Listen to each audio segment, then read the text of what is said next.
I'm Alma Ilara Mountain, and the year my world cracked cleanly into before and after was the one when I turned 13. If you wanted me to mark the exact instant my family decided I was background scenery in my own story, it wouldn't be some slow dawning, just a sticky note stuck to the fridge. Stay at a friend's. Back in a week. Love you. No signature, no explanation. Only my mother's graceful handwriting that read like indifference. They headed to Florida the morning of my birthday. My older sister, Jasmine Mountain, uploaded a picture with her pink suitcase and a cheerful caption about family time, while Lily Mountain, my little sister, followed it with palm tree emojis. I waited on the porch, backpack balanced on my knees, convinced the note was only the beginning and that someone, anyone, was about to arrive. An aunt, a neighbor, a stroke of luck. No one did. The streetlights flickered on and a dog barked at me like I didn't belong on my own front steps. I warmed a burrito I didn't even like and ate it at the counter, pretending the microwave's buzz counted as conversation. By the second day, I kept insisting it was all a mistake. By the fourth, another thought started whispering. One I wanted to push away. Maybe it wasn't an accident. Being the middle child had always meant serving as the quiet bridge between the star act and the finale. Jasmine collected awards and varsity letters.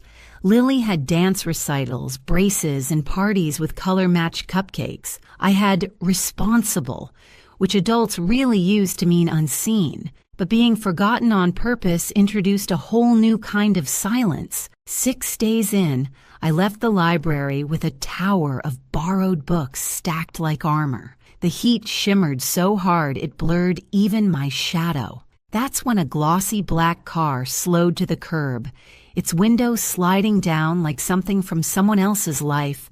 Alma. Surprise in a voice I half recognized. Uncle Richard. The rich one who'd quit family holidays before I could multiply double digits. Mom always called him conceited, which I now understand was her code for he keeps his boundaries. His eyes took in my backpack, sweat-stuck hair, and the tight smile I used as a shield. Why are you out here alone? Where are your parents? Florida, I said. The word felt absurd, like telling him they'd flown to another planet. And you're here. I see, he said under his breath. Whatever followed sounded like a comment I wasn't meant to catch. And then came the words, get in. You're not walking anywhere tonight. Every safety lecture I'd ever heard about strangers echoed through my head, but my empty stomach, after 3 nights of instant noodles and one of dry cereal, offered its own louder logic. Hunger counts as danger, too. The car carried the scent of leather and something sharp and new, not citrus or perfume, just the smell of money that hasn't gone stale. He drove to a diner with cracked red booths and pies trapped beneath glass domes. When the burger and milkshake arrived, I stared as though they might vanish if I blinked too long. He didn't push me to talk. He let me eat first, then asked about school, about friends, about what I cared about. History, I said, though mainly the parts everyone misremembers. That answer made him smile slightly, as if he'd just discovered a small secret about me. When we reached my street, he didn't bother to park, just idled and told me to pack a bag. I blinked. What? You're not staying alone on a sofa in a dark house while your parents shop for sunscreen. Pack, Alma. Some moments open up the world like it has hidden hinges. The door turned, and his home felt like another planet entirely. The guest bed looked too soft to touch. I perched carefully on its edge, afraid even to wrinkle the blanket. He leaned against the frame and raised an eyebrow. Planning to sleep upright forever? I whispered that I didn't want to mess up his sheets. They can be washed, he said with a half smile that held warmth instead of mockery. Things exist to be used, not feared. Morning came with orange juice poured into a real glass. At home, our cups were sun-faded souvenirs that still smelled faintly of plastic. I held his glass as if it might break from being looked at wrong. It's just juice, not a legal agreement, he teased. Drink. When the teacher asked who would attend my meeting that week, he didn't pause before answering, "I will." The calm weight of those 2 words loosened something inside me that had been clenched for months. I didn't know what to do with generosity. When he bought jeans and a sweater, I hid the tags, convinced he'd want to take them back. When he handed me lunch money, I saved it and ate crackers, because spending felt like trespassing.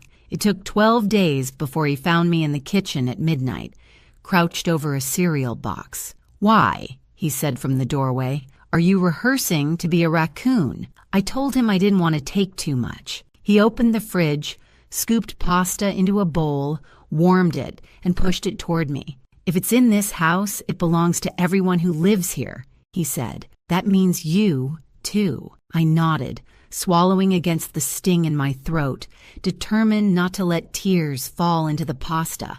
Crying seemed extravagant, and I didn't want to feel indebted. I kept expecting the front door to shake with my parents' arrival, for them to demand I come back like something borrowed too long. But the days kept passing, then weeks.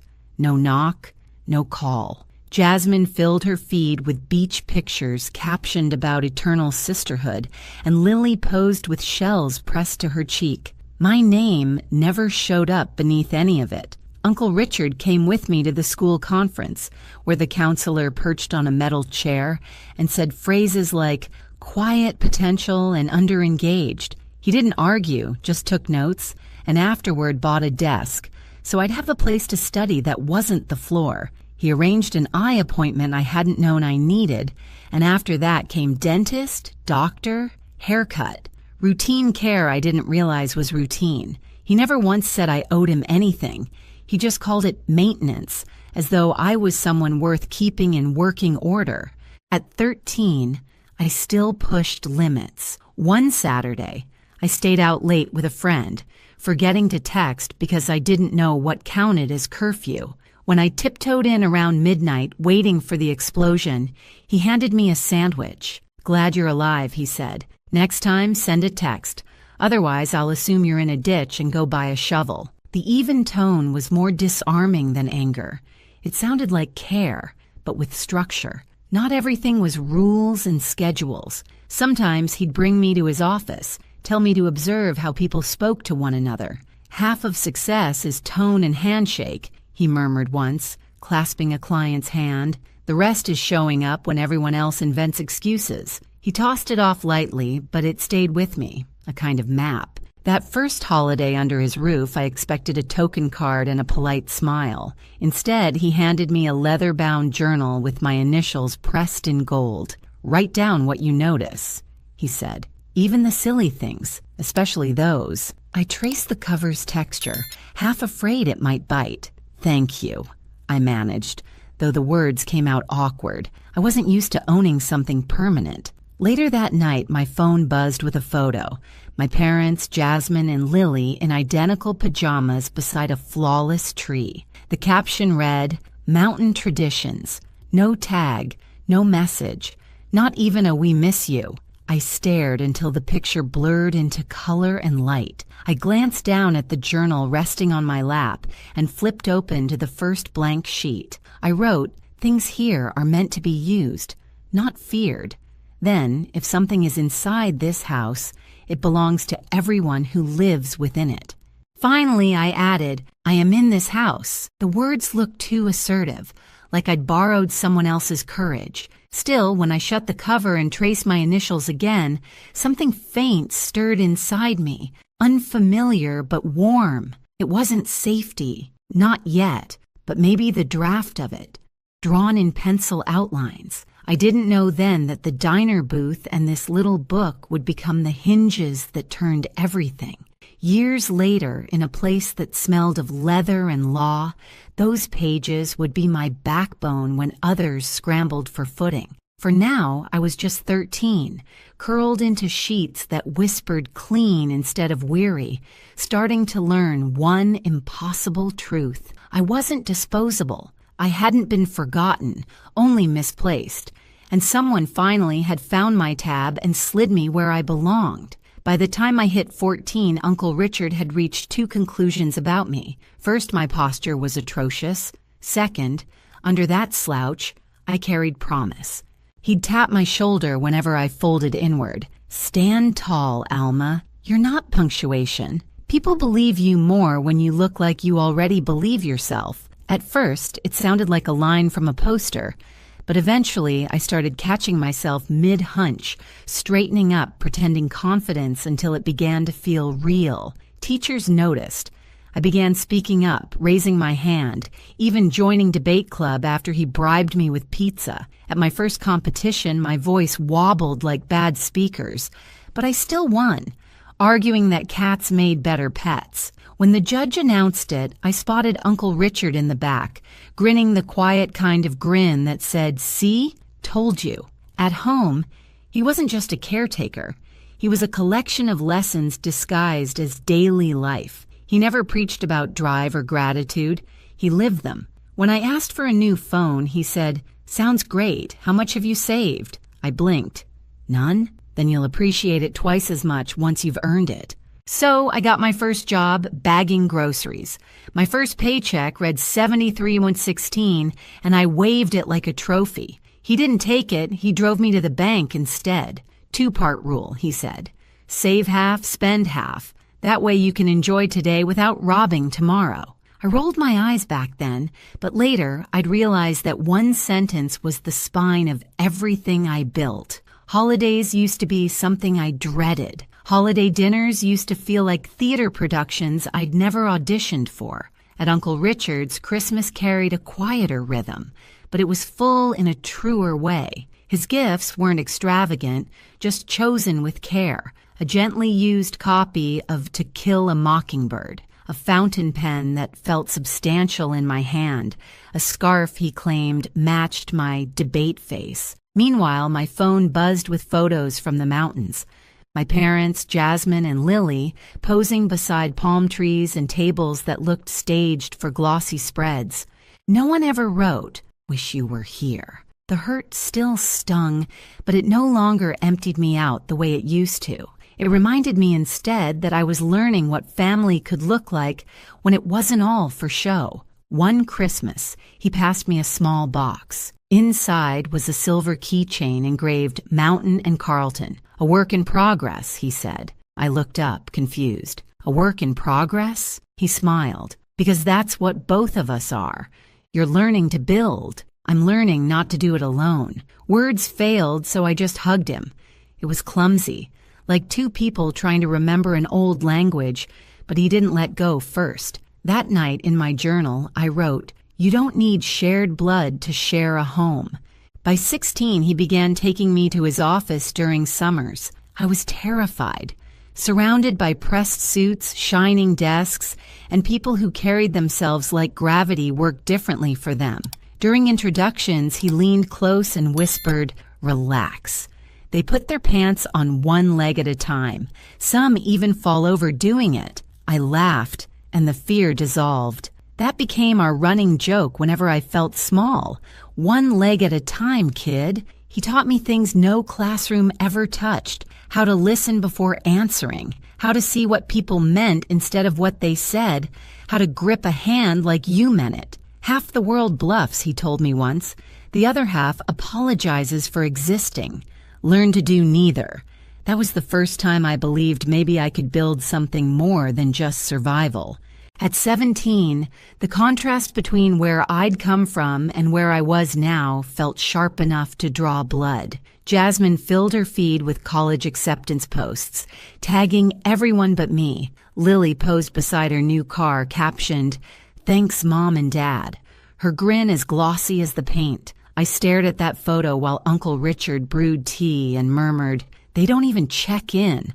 Not a single text. Not even a happy birthday." He didn't glance up from his mug. "How long do you plan to wait for them to remember you?" The question cracked through the quiet like thunder in a closed room. I didn't answer, and he didn't expect me to. That night, I stopped waiting for the mountains to turn around. Instead, I began the long work of remembering myself. During senior year, Uncle Richard handed me a small box before prom. Inside lay a slender silver bracelet with a tiny engraved A. "Don't chase approval, Alma," he said. Chase peace. Approval is borrowed. Peace is something you keep. I didn't know it yet, but that line was a signpost for everything that would follow.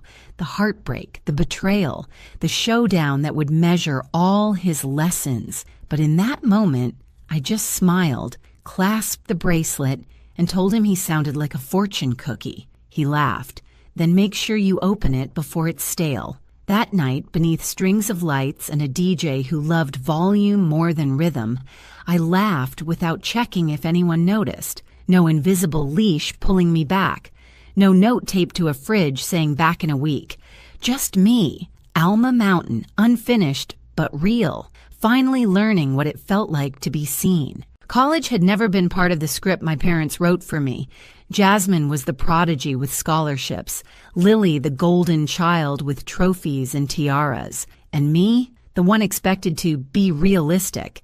Family shorthand for don't hope too high. If not for Uncle Richard, I might have stayed inside that limitation. He didn't simply hand over tuition, he made me fight for every piece. We sat for hours at the kitchen table surrounded by spreadsheets, loan guides, and financial aid forms until the numbers swam. Scholarships first, he insisted.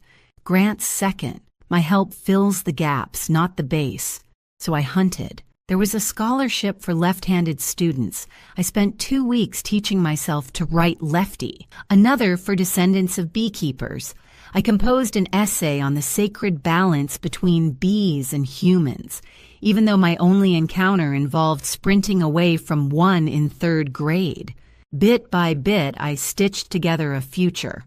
When the envelope from Western Summit University arrived, Uncle Richard examined it like a deal he'd personally brokered. "Congratulations," he said, his voice steady but proud. His eyes were bright when he said it. "Now go prove them right." Move-in day was chaos. Parents juggling boxes, balloons bobbing, everyone crying in doorways.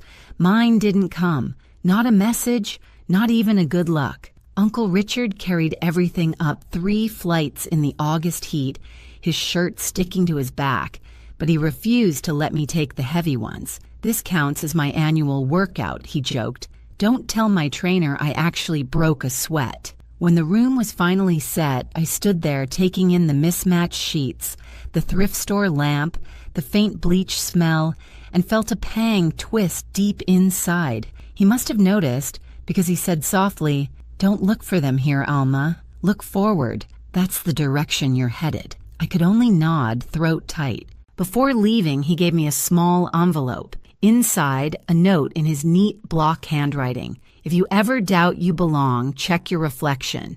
You got here without them." I taped it inside my planner and kept it there all 4 years. Those first months were rough. I felt like an intruder in every class. The girl in secondhand shoes, carrying detergent-scented bags instead of luxury ones. But Uncle Richard called every Sunday without fail, sometimes just to tease. So, Miss Dean's list, still living on ramen and determination? "Barely," I'd say. "Good," he'd reply. "Struggle keeps you sharp." That rhythm steadied me. His voice was a kind of gravity. In my sophomore year, I met Ethan Cole, the kind of person who could make a room exhale. We met volunteering at a community garden. He was actually planting things. I was pretending to know how a shovel worked. He offered to show me, and I rolled my eyes but let him. We started seeing each other months later.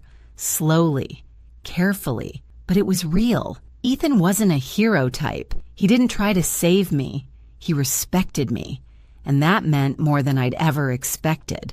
During finals one night, he asked, "Why do you double-check everything, even the tiniest stuff?" I hesitated, then said, "Because for a long time, I was the mistake nobody fixed." He didn't offer cliches. He just took my hand and said, "Then let's make sure no one overlooks you again." That was the moment I realized he truly saw me, not as the forgotten middle child, but as someone who'd carved out her own light. By junior year, an old ghost surfaced, Sabrina, Ethan's ex. the kind of girl who could turn remorse into theater. She started turning up at campus gatherings again, all smiles and polished charm, complimenting my clothes while her eyes swept the room for an audience. At first, I told myself I was imagining things, but one night she let it slip that Ethan had met her for coffee to help with a business plan.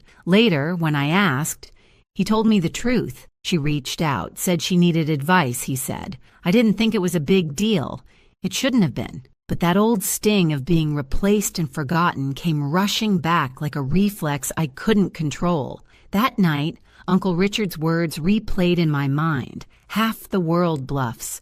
The other half apologizes for existing. Do neither. So I didn't accuse him, and I didn't plead. I simply said, next time, let her find someone else's generosity. Ethan nodded. No protest, no defensiveness.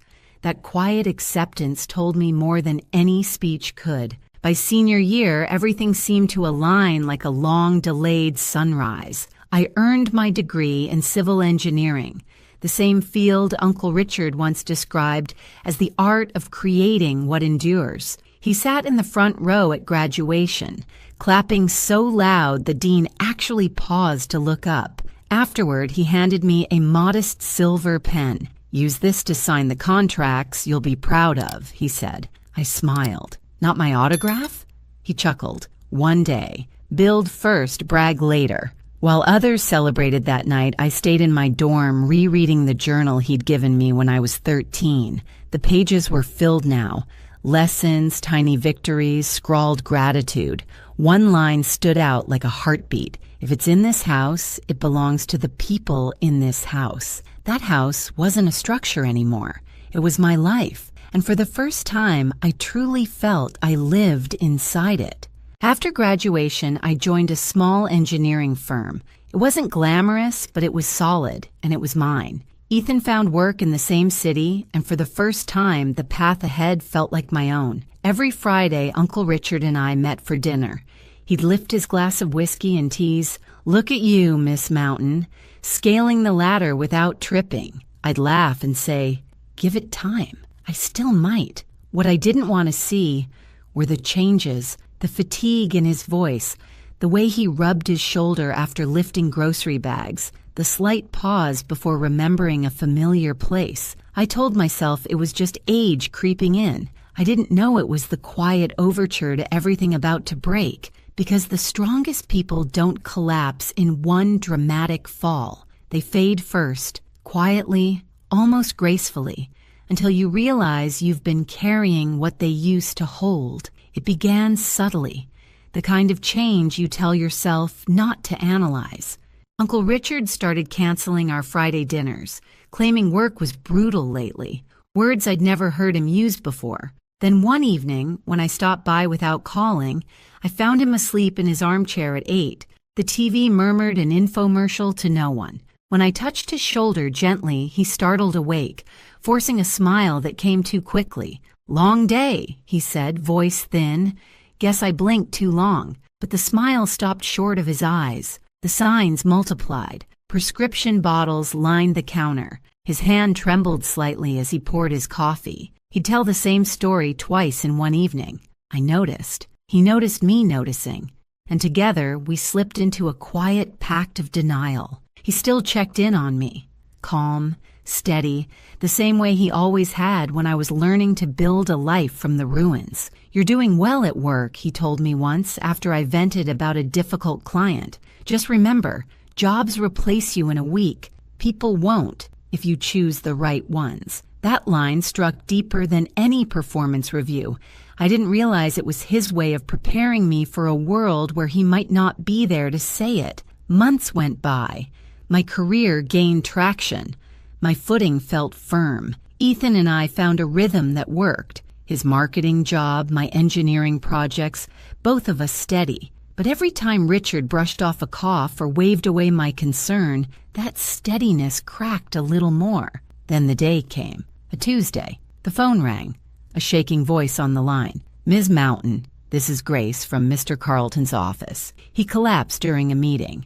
They've taken him to St. Luke's Hospital." The drive blurred. just streaks of red lights and the drumbeat of my heart in my hands. When I finally reached his room, he looked impossibly small against all that white. Still, when he saw me, he managed a crooked grin. "Don't look so grim," he rasped. "Told them I wanted a free night's stay. 5-star if you ignore the food." I tried to laugh, but my throat burned. "You scared me," I whispered. He shrugged faintly. "First time for everything." Then, softer still, "Sit, kid." He waited until the room settled into stillness. Just the quiet pulse of machines and the soft shuffle of footsteps somewhere beyond the door. "You know," he said, his voice raspier than I'd ever heard it, "I always thought your dad would be the one teaching you these things. How to stand tall, manage money, argue without raising your voice, but I'm glad it turned out to be me." "Don't talk like that," I whispered. "Like what? Like you're—" I couldn't finish. He gave that half smile again, the one that carried more comfort than words ever could. "Honest?" he said, taking my hand, a rare gesture from him. "You've exceeded every single expectation anyone ever had for you, Alma. Just remember one thing." "What's that?" "You're not the extra piece. You never were." My vision blurred, and I blinked fast, unwilling to let tears win. He caught the effort and smirked faintly. "If you get these sheets wet, you're paying the dry cleaning bill." I laughed, and the sound cracked halfway through. But for a heartbeat, it felt like the world had returned to normal. He stayed in the hospital a few nights, then came home, slower now, quieter, still pretending nothing had changed. We never brought up the scare again, but both of us knew something invisible had shifted between us. That final Christmas, he gave me a box wrapped in gold. Inside was the same leather journal he'd given me when I was 13. Only now, it wasn't blank. Every page was filled. Short notes, advice, jokes, rough sketches, even taped restaurant receipts with scribbles like "Best Burger of 2014, still not worth the calories." The last page made me stop breathing for a second. His handwriting trembled, but stayed legible. "If they ever try to erase you again, remember this. You've already written your own chapter." I looked up, throat tight. "You've been writing in this all these years?" He shrugged. "Couldn't let you keep all the good lines for yourself." I leaned in and hugged him. Not a careful one, a real one. He chuckled, murmuring, "Easy, you'll break a rib." But I held on a little longer, because something in me knew it was the last time I'd hear that laugh in the same room. When the call came months later, I didn't pick up right away. It was early, the world still half asleep. The phone buzzed again, then a third time. On the other end, Grace's voice cracked. "Ms. Mountain, I'm so sorry. Richard passed away in his sleep this morning." The world went soundless, as if someone had turned life's volume all the way down. I sat frozen on the edge of my bed, phone still clutched in my hand, staring at the wall as if sheer focus could force the world back into order. He was supposed to be okay. He was supposed to keep cracking jokes about aging and cholesterol, not disappear overnight. The following days dissolved into a blur. Calls, documents, funeral arrangements. He'd named me executor, naturally. Of course he had. No one else would know the details that mattered. Which tie he called his serious one, which songs made him grimace, how much he despised lilies and preferred simple white roses instead. The service was small and elegant, just the way he'd have wanted. A mix of old friends, a few colleagues, and those rare people who truly mattered. I stood near his photo, nodding through condolences that felt muffled, like I was underwater. And then they appeared, my parents, Jasmine, Lily, walking into the chapel as if it were a red carpet event. My mother hid behind oversized black sunglasses, large enough to conceal both her eyes and her conscience. My father shook hands with strangers, offering solemn words about what a loss to the family it was, despite not having spoken to Richard in over 15 years. When they finally noticed me, their faces went through a storm of emotions, shock, guilt, and calculation all tangled together. "Alma!" my mother gasped, clutching my hand. "We had no idea you and Richard were so close." I pulled away gently. "You never asked." My father cleared his throat, slipping into his practice tone, the one he used for church speeches and business deals. "Your uncle was an extraordinary man, generous, successful, always a part of the family." That last word almost made me laugh out loud. Family. Jasmine's voice chimed in. Sugar over steel. "So, do you know when the will reading is?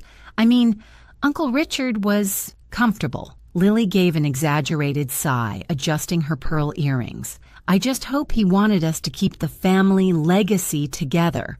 The house, the cars, all that. For a second, I wondered if I was dreaming or trapped in some cruel play. He hadn't even been buried yet, and they were already circling the inheritance like scavengers scenting fresh spoil. I didn't bother responding.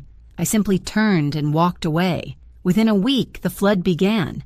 Texts, voicemails, social media requests, my mother's voice oozing false warmth. "Honey, we really should reconnect. Family is all we have."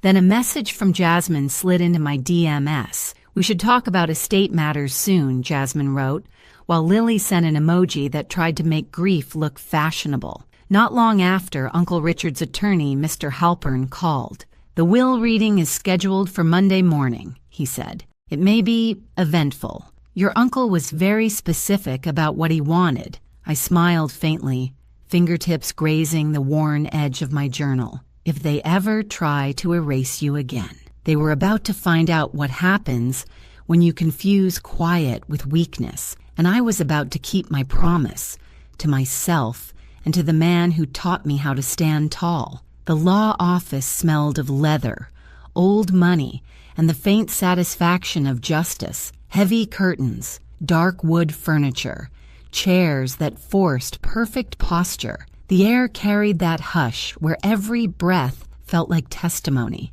Mr. Halpern sat at the head of a long mahogany table. My family lined the opposite side. My parents, Jasmine and Lily, wrapped in expensive mourning. My mother dabbed at invisible tears with designer tissues. My father folded his hands like a preacher ready for donations. Jasmine's phone kept glowing beneath the table, and Lily leaned close to whisper, "Do you think he left us the house?" I sat across from them, journal resting on my lap, heart steady, a plain black dress. No statement jewelry, no armor. I didn't need any. Halpern cleared his throat. "We are here to review the last will and testament of Richard Carleton." His tone was precise, deliberate. He began with the usual: debts settled, small donations to charities, gifts to long-term staff. My family fidgeted, trying to look patient, practically vibrating with greed.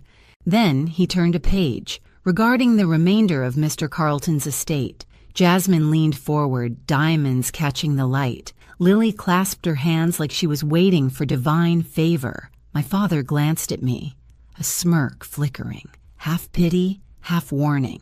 Halpern read slowly, each word crisp as glass. "To my estranged relatives who remembered me only when my bank balance suited their needs, I leave nothing." The silence split the room. My mother gasped. Jasmine's mouth fell open. Lily blinked, stunned. "He's joking, right?" she whispered. Halpern didn't pause. He turned another page. "To my niece, Alma Mountain, abandoned at 13 but never absent since, I leave the entirety of my estate, all assets, properties, accounts, and holdings." For one suspended moment, no one breathed, and then, like a single movement, 4 pairs of eyes locked on me. Jasmine was the first to break the silence, her voice sharp and trembling. "That's impossible. He barely even knew her." I kept my tone steady. "He knew me for 15 years. You just stopped paying attention." My father's face flushed crimson. "You manipulated him. You poisoned him against his family." I rested my palm on the journal, fingertips tracing the soft, worn leather. "No," I said quietly. "You did that yourselves, the day you left me with a note on the fridge." Lily tried her practice sweetness. "Come on, Alma. You're not really planning to keep everything, are you? We're family. That word again. Family. I let out a slow breath and smiled, not cruelly, not smugly, just weary, funny, I said. 15 years of silence doesn't sound much like family, but sure, now that there's money on the table, suddenly we're related again. Mr. Halpern closed the folder with a soft, final snap. The will is airtight. Mr. Carlton was very specific. Any contest will be dismissed immediately. My mother opened her mouth, then thought better of it. The disbelief on their faces curdled into anger, the same look they'd worn years ago when they realized I no longer needed their permission to exist. I smoothed the front of my dress and stood. If you'll excuse me, I have things to take care of.